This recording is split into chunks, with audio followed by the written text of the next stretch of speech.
নমস্কাৰ দশম শ্ৰেণীৰ সকলো ছাত্ৰ ছাত্ৰীকে মোৰ চেনেল আছামিজ পাঠশালালৈ স্বাগতম জনাই আজি ভিডিঅ' আৰম্ভ কৰিছোঁ। আজি তোমালোকৰ প্ৰশস্তি শীৰ্ষক কবিতাটো মই অকণমান বুজাই দিবলৈ চেষ্টা কৰিম। কবিতাটোৰ শব্দসমূহ যথেষ্ট টান পাওঁ বুলি কয় ছাত্ৰ ছাত্ৰীসকলে, সেইকাৰণে মই তোমালোকক অকণমান সহজ ভাষাত কবিতাটো বুজাই দিবলৈ চেষ্টা কৰিম।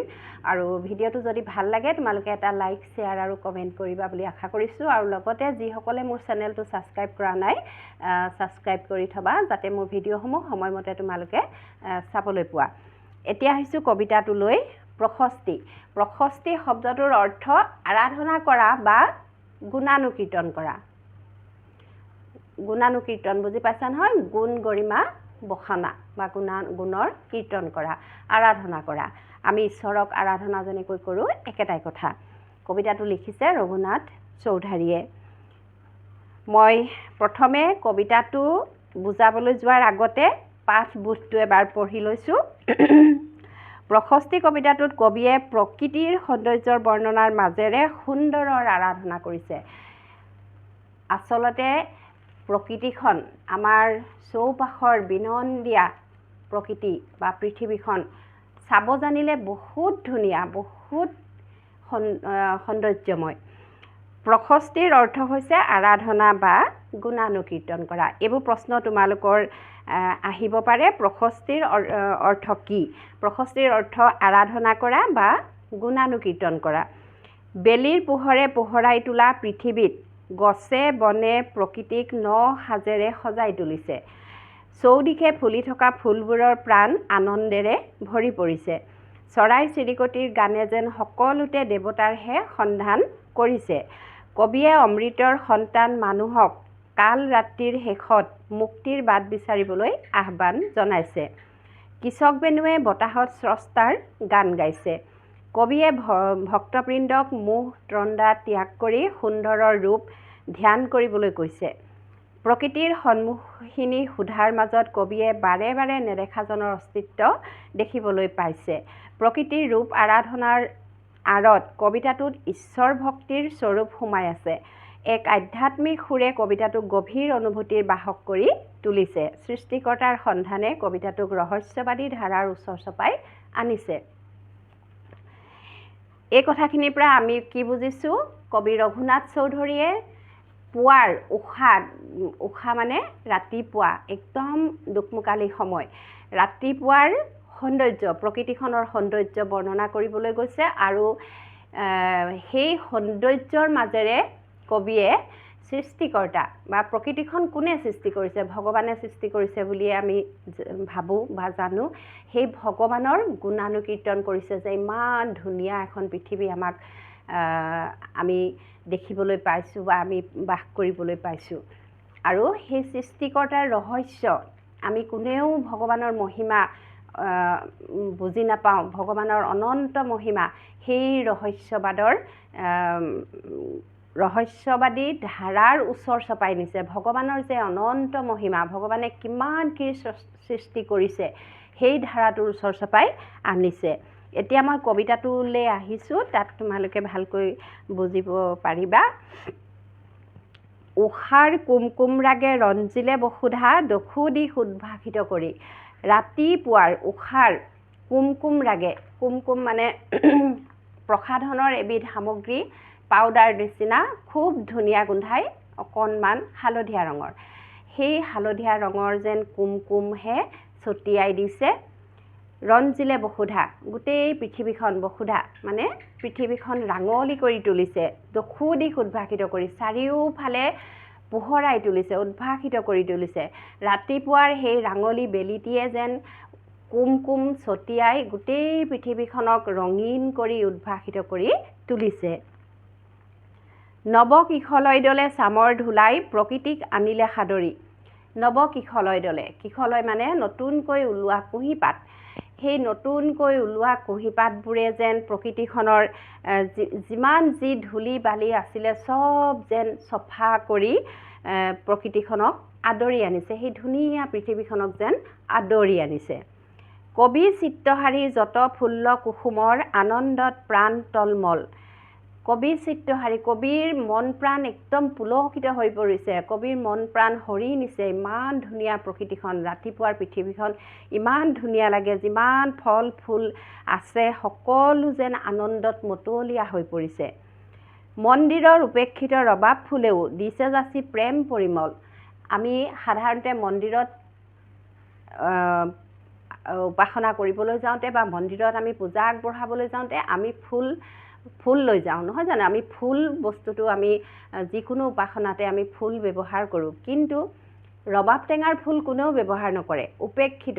ৰবাব টেঙাৰ ফুল উপেক্ষিত মানে নেগলেক্ট কৰে, কোনেও সেই ৰবাব টেঙাৰ ফুল ব্যৱহাৰ নকৰে, মন্দিৰলৈ নিবলৈ নিনিয়ে।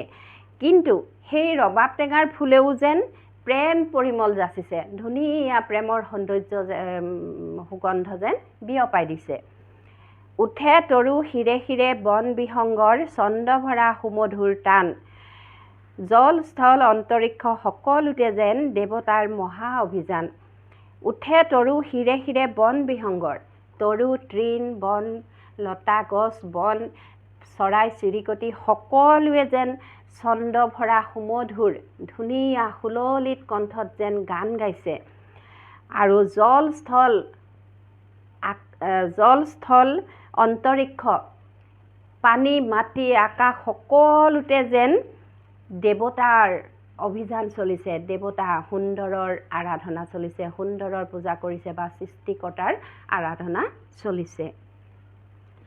কৰি দীৰ্ণ জৰাজীৰ্ণ পুঞ্জীভূত ক্লেদ শেষ হ'ল মহাকাল ৰাতি।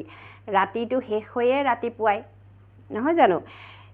ৰাতিৰ যিখিনি আমাৰ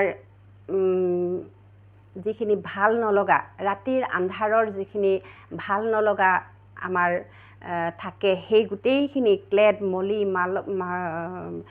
মামৰ এনেকুৱা বুজায়, যিমানখিনি ৰাতিৰ অন্ধকাৰৰ যিখিনি ক্লেদ সেই গোটেইখিনি যেন নাইকিয়া কৰি নোহোৱা কৰি দিছে। উঠা হে ঋত্বিক ধ্যানী অমৃতৰ পুত্ৰ, উঠা যত মুক্তি পথযাত্ৰী। ঋত্বিক এইটো এবাৰ কোনোবা এটা পৰীক্ষাত আহিছিলে, হয়তো টেষ্ট পৰীক্ষাত নে মেট্ৰিক পৰীক্ষাত, মই পাহৰিছোঁ। যি যজ্ঞ কৰা পুৰোহিত, যি যজ্ঞ কৰে, এনেকৈ এটা শব্দত প্ৰকাশ কৰিবলৈ আহিছিলে। মই ব্যাখ্যাৰ মাজতে কৈ দিছোঁ, যজ্ঞ কৰা, যি যজ্ঞ কৰে, এনেকৈ তেওঁক কি বুলি কয়? ঋত্বিক। যজ্ঞ কৰা পুৰোহিতসকলক কৈছে, উঠা হে ঋত্বিক ধ্যানী অমৃতৰ পুত্ৰ, উঠা যত মুক্তি পথযাত্ৰী। যিমান মানুহে মুক্তি বিচাৰে সেই সকলোকে উঠিবলৈ কৈছে। ৰাতিপুৱা ৰাতিপুৱাৰ প্ৰকৃতিখনৰ সৌন্দৰ্য উপভোগ নকৰি শুই থাকে, সেই সকলোকে উদ্দেশ্যি কবিয়ে কৈছে, উঠা। মোহন কৃষক বেনু অনাহত ছন্দে গাই মহামহিমৰ গান। মোহ তন্দ্ৰালস তেজী উঠা ভক্তবৃন্দ সুন্দৰৰ কৰা ৰূপ ধ্যান। মোহন কৃষক বেনু, কৃষক বাঁহেৰে বনোৱা এবিধ বাঁহী। অনাহত ছন্দে গাই মহামহিমৰ গান। সকলো সেই মোহন কৃষক বেনুৰ বাঁহীয়ে যেন মহামহিমৰ গান গাইছে, ভগৱানৰ গুণানুকীৰ্তন কৰিছে। আৰু সেই সুন্দৰৰ ৰূপ উপভোগ কৰিবলৈ সকলো ভক্তবৃন্দক অনুৰোধ জনাইছে। সেই সুন্দৰৰ ৰাতিপুৱাৰ সেই প্ৰকৃতিৰ সেই ধুনীয়া সৌন্দৰ্য উপভোগ কৰিবলৈ কবিয়ে সকলোকে মোহ তন্দ্ৰা বা টোপনি ত্যাগ কৰি উঠি আহিবলৈ কৈছে, উঠি আহি প্ৰকৃতিখনৰ সৌন্দৰ্য উপভোগ কৰিবলৈ কৈছে। কবিতাটো সেইটোৱে। এতিয়া তোমালোকে ৰঘুনাথ চৌধুৰীৰ বিষয়ে কবি পৰিচয়ত পঢ়িবা, ইয়াত বহুত প্ৰশ্ন হ'ব পাৰে। ৰঘুনাথ চৌধুৰীৰ কোনখন কাকতৰ সম্পাদক আছিল? সহকাৰী সম্পাদক, জোনাকী কাকতৰ সহকাৰী সম্পাদক আছিল। তাৰ উপৰিও মইনা, জয়ন্তী আৰু সুৰভি নামৰ আলোচনীৰো সম্পাদক আছিল। আৰু প্ৰথমতে তোমালোকে তেখেতৰ পিতৃৰ নাম কি আছিল, তেখেত ক'ত জন্ম হৈছিল সেইখিনি চাবা। তাৰপিছত কোনখন কাকতৰ যোগেদি তেখেতে কবিতা লিখিবলৈ আৰম্ভ কৰিছিল? জোনাকী কাকতৰ যোগেদি। তাৰ উপৰি তেখেতে আলোচনী, বাঁহী আদিতো তেখেতৰ কবিতা প্ৰকাশ পাইছিল। আৰু তেখেতৰ কবিতা সংকলন সাদৰী 1910 চনত প্ৰকাশ হৈছিল। তাৰপিছত ক্ৰমে কেতেকী, কাৰবালা, দহি কতৰা, নৱমল্লিকা এইকেইখন তেখেতৰ কবিতা পুথি।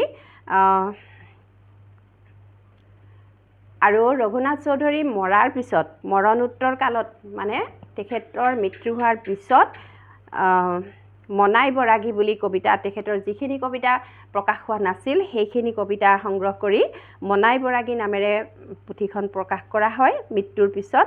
আৰু পছতীয়া নামেৰে এখন গল্প পুথি প্ৰকাশ কৰা হয়। তেখেতৰ যিখিনি গল্প সেইখিনি তেখেতৰ মৃত্যুৰ পিছত পছতীয়া নামেৰে প্ৰকাশ কৰা হয়। আৰু ৰঘুনাথ চৌধুৰীক কি কবি বুলি জনা যায় অসমীয়া সাহিত্যত? বিহগী কবি। কেলে বিহগী কবি বা কি কাৰণে বিহগী কবি বোলা হয়? চৰাইক বিষয়বস্তু হিচাপে লৈ বহুতো কবিতা লিখাৰ বাবে তেখেতক বিহগী কবি বুলি কোৱা হয়। আৰু এটা প্ৰশ্ন হ'ব পাৰে, ৰঘুনাথ চৌধুৰী অসম সাহিত্য সভাৰ কোনখন অধিৱেশনৰ সভাপতি আছিল? ৰঘুনাথ চৌধুৰী 1935 চনত তেজপুৰত অনুষ্ঠিত হোৱা অসম সাহিত্য সভাৰ অধিৱেশনৰ সভাপতি আছিল। এইখিনিৰ পৰা এনেকুৱা দৰকাৰী প্ৰশ্ন হ'ব পাৰে। তাৰপিছত তোমালোকে চাবা শব্দ অৰ্থ আৰু টোকা।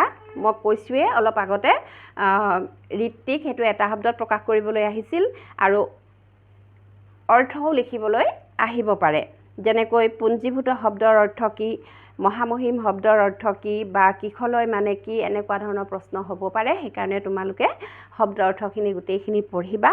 আৰু প্ৰশ্ন উত্তৰৰ ভিডিঅ' মই ইতিমধ্যে মোৰ চেনেলত দি থৈছোঁ।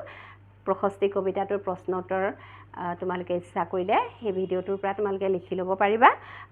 মই লিংকটো ইয়াৰ ডেছক্ৰিপশ্যনত দি দিছোঁ, তোমালোকে ইচ্ছা কৰিলে লিখি ল'বা। আৰু বাকী চব আছেই, মোৰ ভিডিঅ'টোত সম্পূৰ্ণ দি থোৱা আছে।